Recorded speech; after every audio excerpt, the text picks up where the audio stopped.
here. Just you simplify the offense and you see a player play fast. Think about when you watch preseason games and the starting quarterbacks are actually calling the plays for these guys and communicating with them. It matters. And by the way, that's not even talking about the week leading up to the game where if it's Hackett or it's Wilson or whoever's deciding to put something in. No, take that out. I'm telling you, I played against this defense. They're going to give us this look. It's no good. I think those things matter to Zach Wilson, and it allows you to play free. I think Aaron Rodgers was a huge addition being back out there.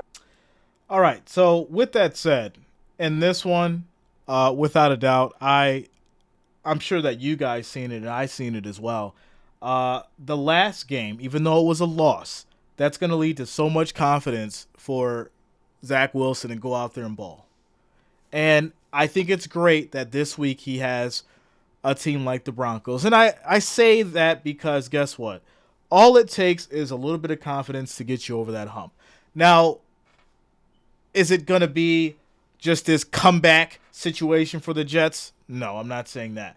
But what I am saying is if he can get a couple wins under his belt to create some kind of chemistry, to create some kind of motivation, not just for the team, but for himself, I could definitely see him becoming the person that the Jets need. We've seen him had some strong passes. We've seen him basically develop some time in the pocket so he can actually let the play work itself out so he could throw and get those passes going.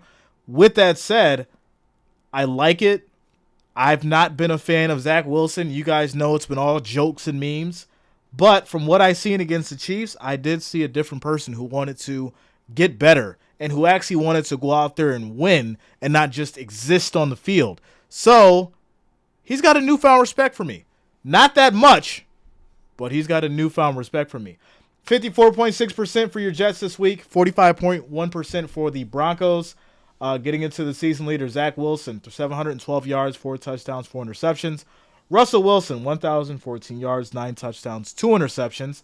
On the rushing side of things, Hall with 210 yards, Williams 138 yards. On the receiving side of things, Wilson 225 yards, 2 touchdowns. Mims Jr. 242 yards on 1 touchdown. As far as the injury report, Tony Adams, Wes Schweitzer, and Brandon Eccles is out for the Jets. For the Broncos, Javonte Williams, Frank Clark, Jose Jewell, Mike Purcell, and Justin Simmons are questionable for the Broncos.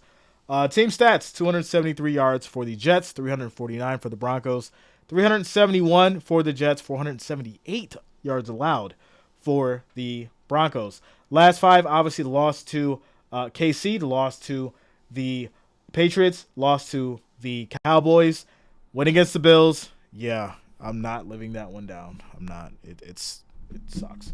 Loss as far as the Broncos, a win against the Bears. They came back in a ridiculous style.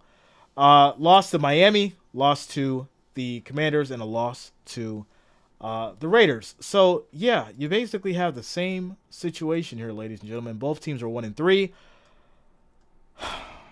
Who's going to be the better quarterback? Russell Wilson or Zach Wilson?